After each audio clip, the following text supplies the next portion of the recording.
Does public opinion directly influence foreign policy, or is there what we would call a confounding variable, which is that both public opinion and foreign policy are themselves influenced by something else? And sometimes when we think of that something else, that can be the media, particular administrations, which then shape public opinion. That can be the historical moment. There can be so many things that confound it. Die Kulturmittler, der IFA-Podcast zu Außenkulturpolitik. Hello and welcome to today's episode of IFA's podcast, Die Kulturmittler, the title of which can roughly be translated as the Cultural Conciliators. My name's Dan Wesker, and today we want to take a look at the situation in the US, of course not without a European perspective. Nobody could have missed it. After last year's elections, Donald Trump had to leave his office in the White House in January and let his successor Joe Biden take over. It's been 100 days since then, and a lot has changed, also in the way the US communicates with other countries around the globe. So today we're going to check, what does the new administration mean for transatlantic relations? Can we expect to go back to a reliable relationship after Donald Trump succeeded in burning quite a few bridges in transatlantic dialogue? To find some answers to these questions, I made a call to the US to talk to J.P. Singh, my guest in today's episode. I'm a professor of international commerce and policy at the Schar School of Policy and Government at George Mason University, which is really in the Washington, D.C. area. I'm also a Richard von Weizsäcker Fellow at the Robert Bosch Academy in Berlin. I mostly focus on international political economy sort of questions, but with culture and technology questions within that being quite prominent. So that would be a short introduction to what I do. And for 2 years, 2016 to 2018, I was the director for the Institute for International Cultural Relations at the University of Edinburgh. And that may be something that the European listeners might like to hear. By the way, at the University of Edinburgh, J.P. Singh worked on a study on soft power, together with Stuart MacDonald, who we talked to in episode 23 of this podcast about the consequences of Brexit for cultural relations. But back to the transatlantic relations. The Federal Foreign Office of Germany states that alongside European integration, the transatlantic partnership is the most important pillar of German foreign policy. However, this partnership suffered a great deal under President Trump. During his administration, the US had not only withdrawn from important international deals like the Paris Climate Agreement or the World Health Organization, but also transatlantic relations were significantly weakened on many levels. As the foreign policy expert Stephen Blockmans put it, the EU-US alliance as we have known it is dead. Considering this scenario as the starting point for Joe Biden's administration, I asked J.P. Singh if we need to rethink transatlantic relations completely. I think one way of putting it is that if the US-EU alliance as we've known it is dead, then perhaps, although it sounds a little morbid, then the dead are back. And that's, in a more cheerful way, is what President Biden said at the Munich Security Conference. America is back, he said.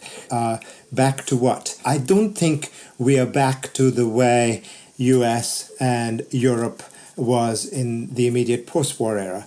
We're definitely not back to where we were last year, where European Union was the foe for the Trump administration. So what would being back then mean, and what would it mean to rethink transatlantic relations? I don't think they have to be rethought completely, because the term America is back means that some of the old is coming back. So when you look at the Biden administration's foreign policy team and the cheers from the other side of the Atlantic for that team, what they recognized was a recommitment to the transatlantic relationship. What they recognized was that Biden is more likely to be more pro-Europe from the stance that the previous administration had taken, which was really in some ways anti-Europe. But at the same time, we must recognize that interests are sometimes not the same thing as a relationship. So I may have a very good relationship with my neighbor next door, but my interest is to go to the grocery store.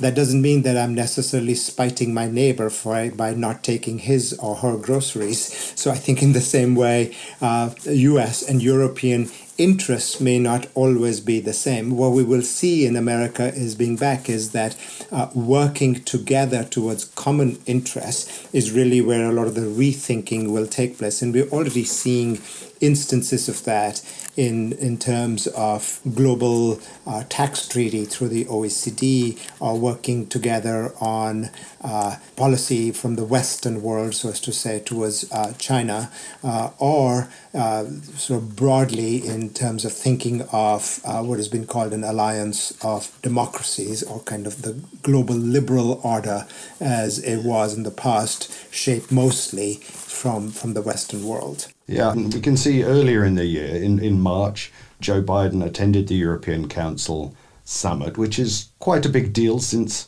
the last time an American president met with all EU leaders was 11 years ago. Is that a sign of this real reapproachment, or is it just symbolic politics? I think it's both. It is definitely a sign of that rapprochement. Biden is the symbolic part of it, which is important and real, is that he attended the European Council meeting. He's giving a signal to Europe that he's more pro-EU, I would say, than he has towards UK with Boris Johnson. Yes, they had a phone call early in January, so it was part of that old special relationship that the US has with the UK, that it was important for the incoming US president to contact the UK Prime Minister. But the signal so far from the Biden administration has been that what you're going to see is a renewed commitment towards EU, and we haven't seen something similar with respect to the UK. Not that the UK will be ignored in this relationship, but what seems to be coming out now, and we're still in the first 100 days, is a pro-EU stance. And further along the road, what are your hopes for the transatlantic relations under Joe Biden? Tony Blinken, the Secretary of State, is a Francophile, speaks French fluently, has family in France. The person who may be the Assistant Secretary of State for Europe is Karen Donfried. She is a president of the German Marshall Fund, speaks German fluently.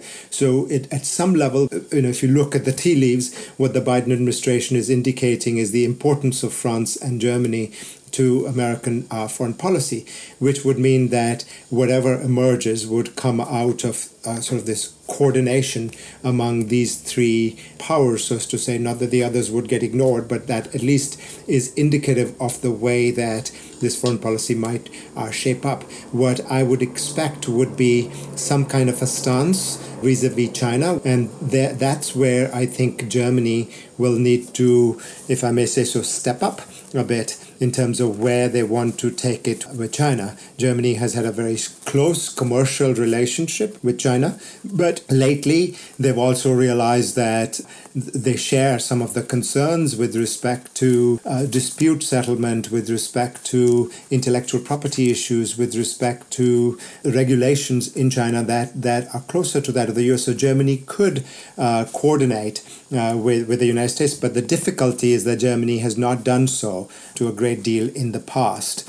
Germany sees its commercial diplomacy and its commercial interests as being dominant in its foreign policy, and they have not always been willing at some level to coordinate that with the United States. So what you heard at the Munich summit was guarded statements from Angela Merkel and others that yes, they will coordinate with the United States, but it's not quite clear what that coordination would be. A related issue is that of human rights, and Germany has been in the past quite hesitant to critique human rights in China. So we'll have to see if this sort of meeting of interests can overcome some of the challenges that have existed in the past. However, on the other hand, one can say that there's definitely a momentum building up for sort of this transatlantic alliance to coordinate its commercial and political diplomacy vis-a-vis China.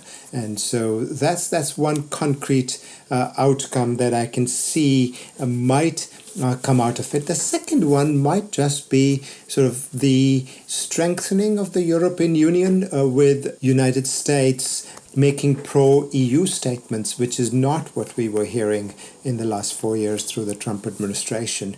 And that's important because a lot of the business of Europe and US takes place through multilateral institutions. So I mentioned earlier that the tax accord, for example, that's coming out of the OECD in Paris is important because it would really come out if the EU states and the US cooperate on this. And although it may seem like a very obscure topic, but to have come up with this bold plan for a tax treaty in the first 100 days and sort of invest that in the OECD is a very important measure. So we might see a lot of coordination there. And finally, I would say that multilateralism in general is where we can expect US and EU to cooperate a lot. So even at the Munich conference summit that you mentioned, Europeans were applauding US plans to rejoin the Paris Climate Change Agreement, which the Biden administration did, and also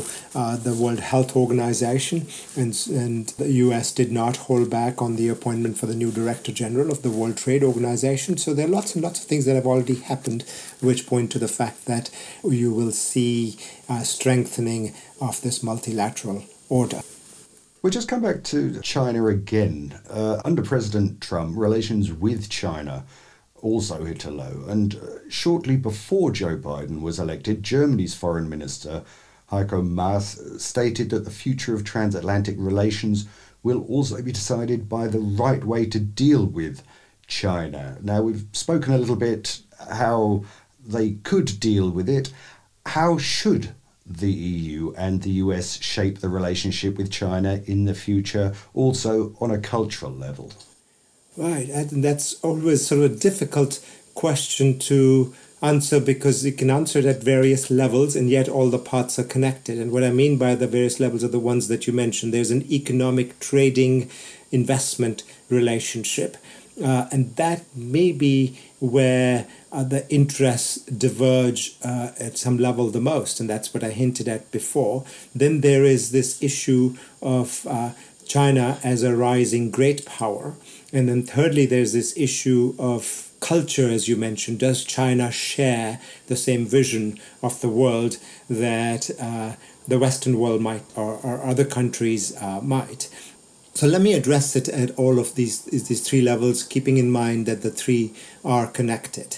What is beginning to emerge from China's participation in global trading is that, yes, Germany and the United States will continue to trade with China, but China must go along and respect world trade rules. China's concern might be that US and Europe in the past have shaped those trade rules and have defected from those trade rules when they didn't want to, or that they carved them in their favor. And China knows that developing world's concerns with the global trading order has been that they were often left out and told what to do. And China sees itself as an emerging power coming out of the developing world. However, the developing world may not share those interests with China. So in other words, if the US and European Union were to come together in putting pressure on China, you could construct a multilateral alliance which puts pressure on the country to abide by global trade rules. What do we mean by those? That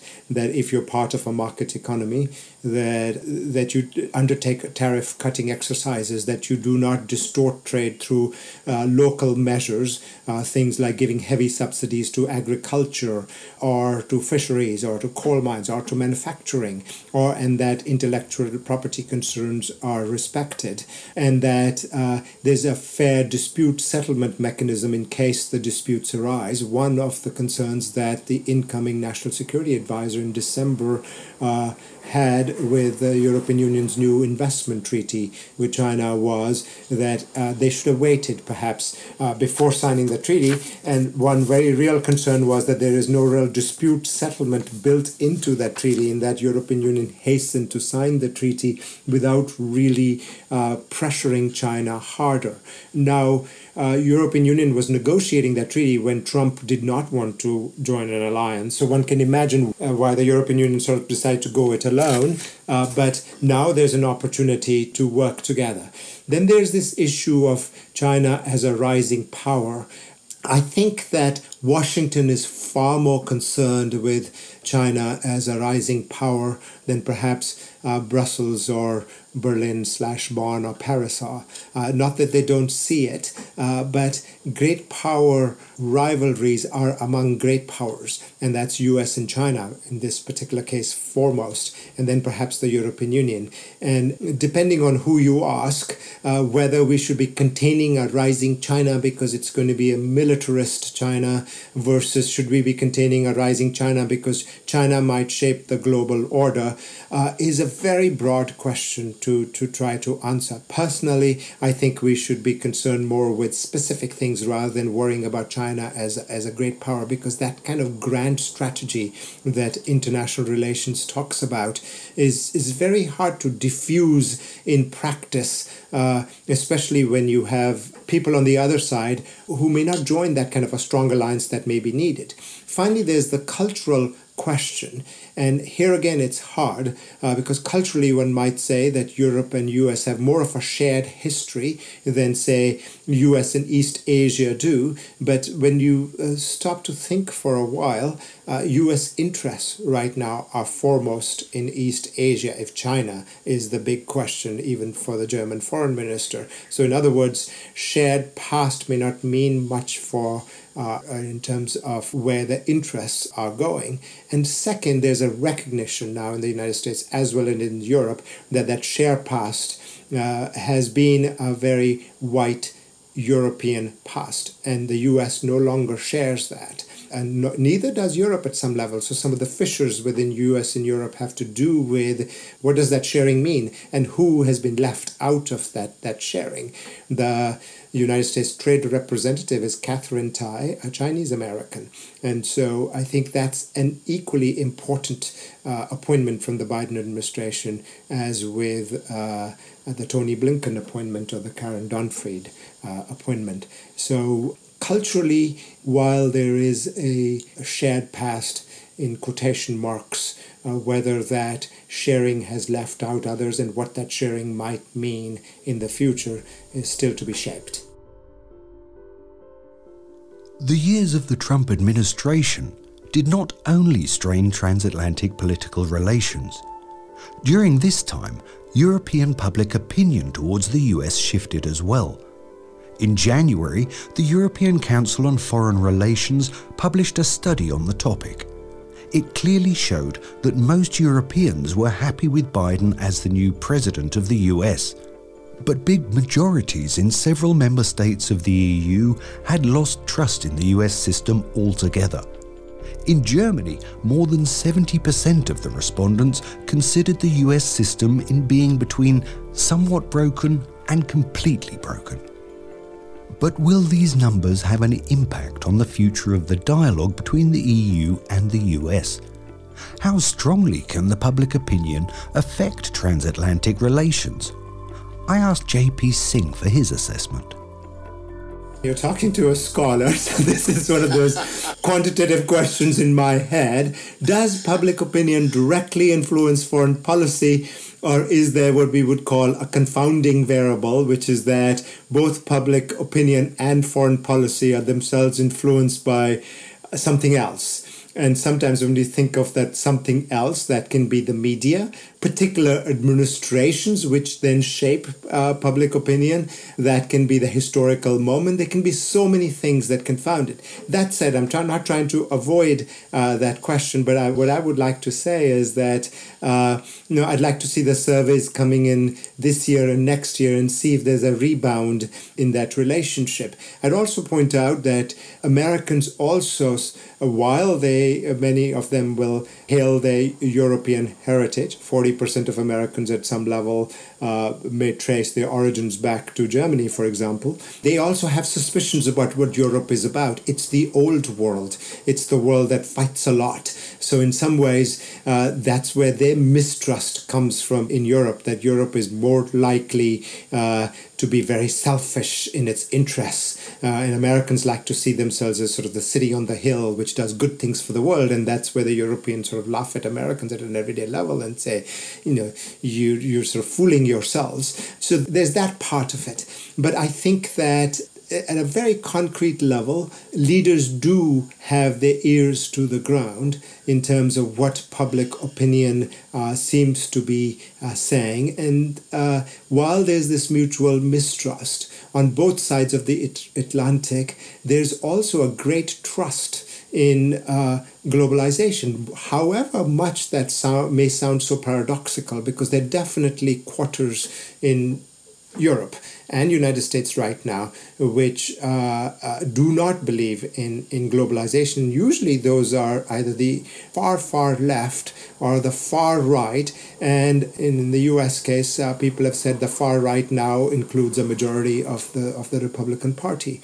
And so there is that sort of distancing oneself from globalization. But by and large, most of the polls show that Americans support economic globalization. They support trade. They support building of multilateral institutions. And I think that is very important to the way public opinion will shape this transatlantic foreign policy coordination, because the leaders are going to look for where people are agreed and shape common endeavors out of that.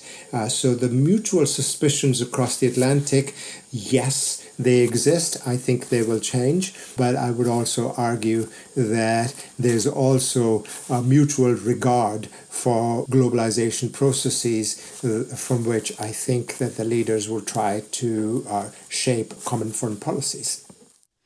Okay, well, we'll continue with that, because the European Commission proposed a new transatlantic agenda for global change, where the EU and the US will be cooperating on practically everything, such as fighting cybercrime, tackling ecological issues, dealing with trade and security topics.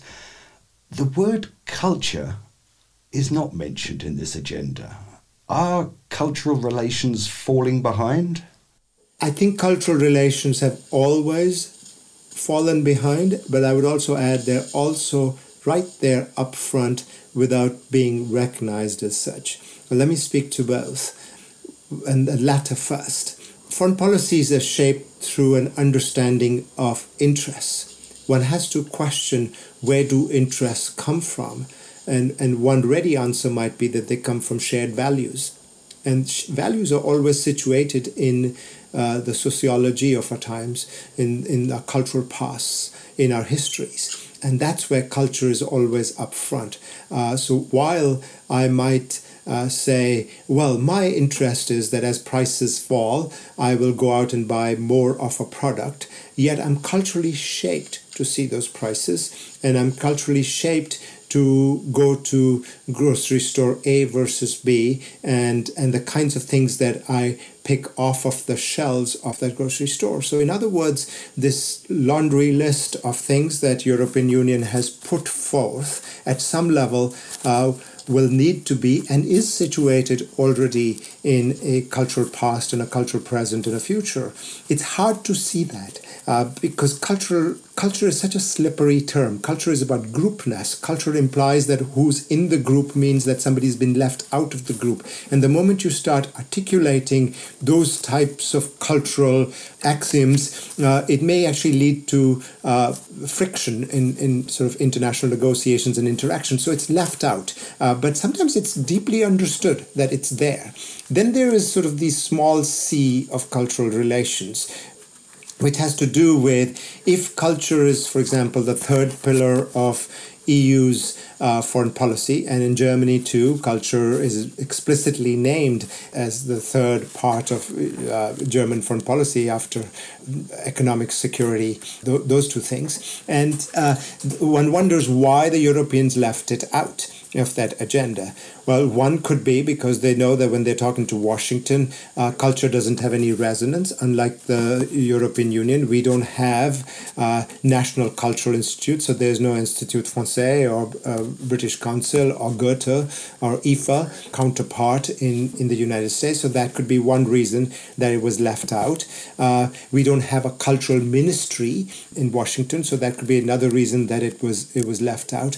However, that doesn't mean that those questions that cultural ministries in Europe or cultural institutions in Europe address are not present in the United States. They are. And so at that level of issues, those cultural questions will come up.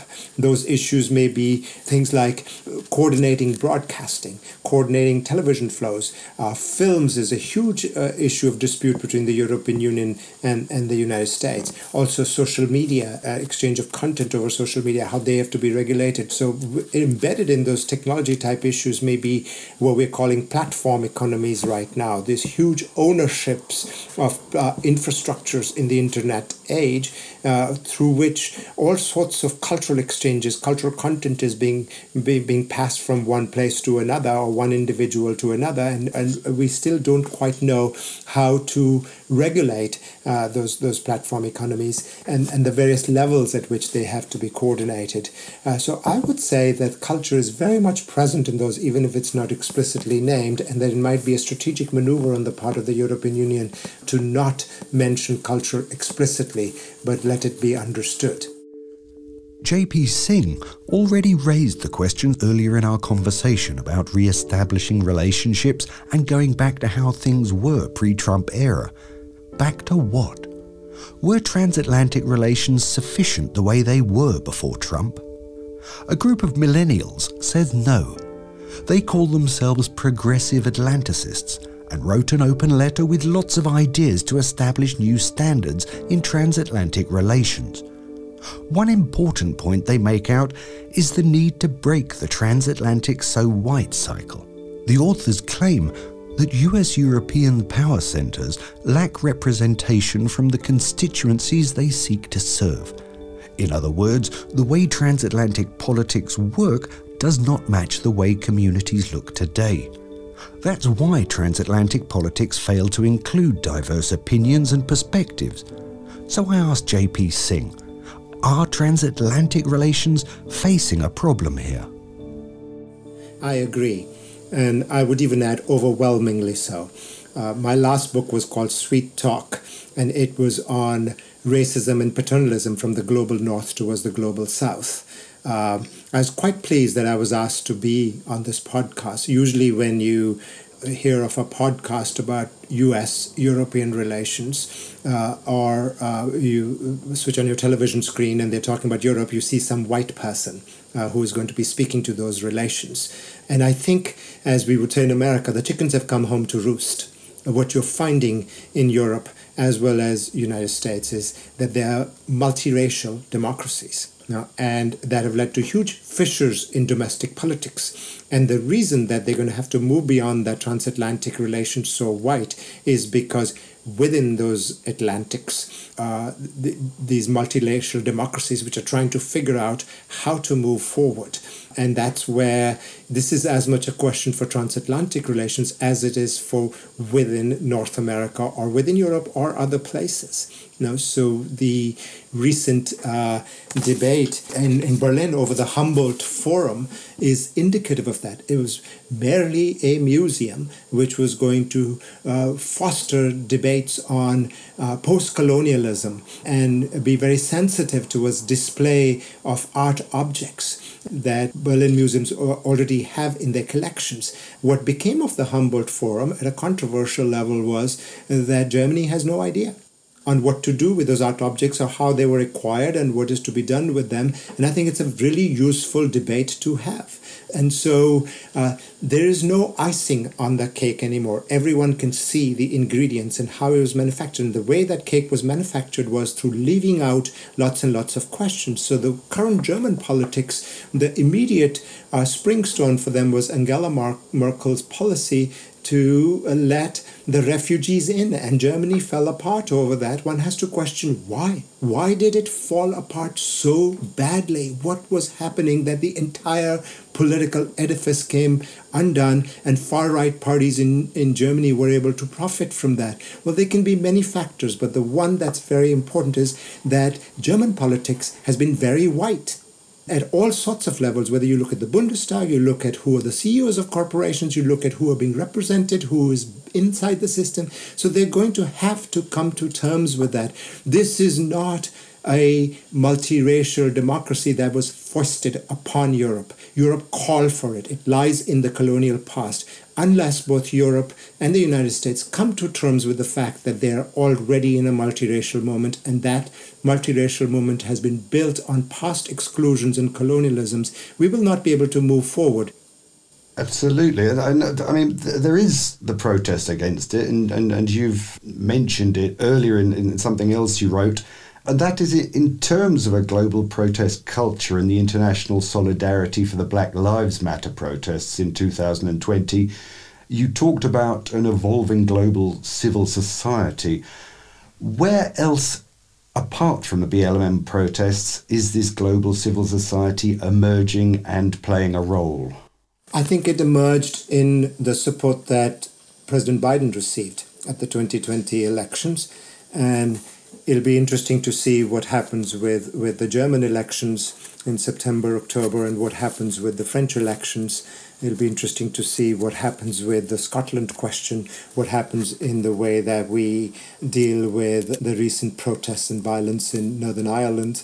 What I'm hinting at is that it's there at the domestic level, and it's a civil society that is equally interested in globalization and equally interested in a policy of compromise, of accommodation, of interactions, of learning from each other, which is really what liberalism with the big L means. On the other side is this so white civil society. Whichever way one deals with it, one can say they're the white left behinds, which is, I think, a huge misnomer. They've always been left behind. So what does it mean to say white left behind? To me, it just implies that there are white people who all of a sudden don't feel they belong. And whether they've been left behind, to me, is a question that needs to be answered with respect to who else is left behind, and are they more left behind than the others? So whichever way that might be, that's where the opposition will come from. What we're seeing at a global level is that this civil society does come together, whether it's for climate change, or whether it is for BLM, or for human rights issues, or it's for gender rights or LGBTQ rights, that this civil society does stand. And the question is how and to what extent will they be able to shape the future of global liberalism or future just global interactions in general. And it goes back to that public opinion question that you were asking earlier. Will global leaders respond to this? To the extent that they're going to be elected from these civil societies in their domestic context, and they can see that there are transnational connections. And if those leaders stay in power, then definitely this civil society will be influencing. Plus, there is this strength of global civil society in sort of the political economies of disruption. And I hope that we have more and more of them. The BLM protests in this country through the pandemic in Washington and how they spread around the world was really inspiring. People took to the streets. That's what a social movement means. Politics is not responsive to what's going on. It's not addressing issues, and people will take to the streets. So a conservative response to that is, how dare they take to the streets? But as a little bit of thinking will tell us, people take to the streets when the political institutions are not answering for them. So whether people get their act in order or not, at the institutional level, the civil society is not going away, and it's going to continue to strengthen. And I hope that the German and the French elections will elect leaders that come out of what I would see this as the positive aspects of this global civil society. Okay, well that leads nicely on to the last question for that, and that's that you've called the relationship between the US and the EU an alliance of democracies.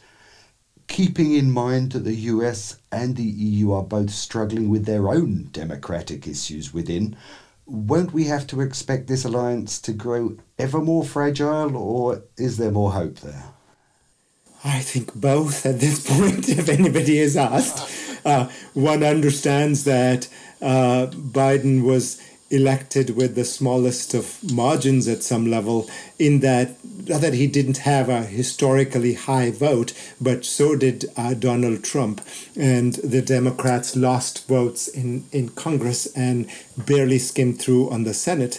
And you seeing, the polls coming out of France, all the polls in France before the elections always tend to go to the extremes until a consensus develops, and we're nervous about what might happen with the German elections. But they're not the only countries here with populist leaders. You have Hungary, you have India, you have Turkey, you have Brazil. But what we're also seeing is that even with just the election of President Biden in the United States, that there may be a demonstration effect worldwide for this. If nothing else, but because Biden's administration is not going to have the same type of relationship with Prime Minister Modi or President Bolsonaro that the Trump administration, they're not going to openly encourage them. They're not going to move away. These are big countries. But on the other hand, they can shape interests. Another country that doesn't have a democracy, Saudi Arabia, you're already seeing that MSB from Saudi Arabia is trying his level best to be on good terms with the Biden administration. So the hope would be that the United States, even with the thinnest of margins, having overturned what I would call definitely forces of populism and possibly encroaching authoritarianism, that would be instructive also for the rest of the world. It's too early to tell, but the fact that Biden's under 100 days in office have been so successful, that he's been able to do so many things well, might also be instructive for other countries. This is where interests matter the most. A voter in Dresden is not going to look at what happened in Chattanooga, Tennessee to vote. But on the other hand, if that voters' worldview is being shaped by what's happening around the world, they may or may not say, yes, what happened in Chattanooga influenced my vote in Dresden, but on the other hand, they may share the same worldview as a voter in Chattanooga. The question is, will that worldview would be the one that a Trump voter shares with somebody in Dresden, which has these Monday evening protests, or is it one of liberalism, of a multiracial democracy, of a civil society that's thriving? So let's hope it's the latter. Things have started off promisingly for transatlantic relations under the Biden administration, and as JP Singh hopes, this change might encourage a dynamic of positive development around the world. At the same time, naturally, transatlantic politics are facing some of the exact same criticism that is also raised within the US and many EU countries. The structure and the staff of transatlantic relations still don't allow for a pluralist community where different voices and their needs are being heard. So going back to the way things work might not be the final solution. Next month, in the upcoming episode of Die Kulturmittler, my colleague Lara-Lena Göder will talk to curator Clementine Delis about contemporary art and critical anthropology. For any suggestions, critique and wishes, feel welcome to email us at podcast@ifa.de. My name's Dan Wesker. I hope you can join me the next time. Thanks for listening. Die Kulturmittler, der IFA-Podcast zu Außenkulturpolitik.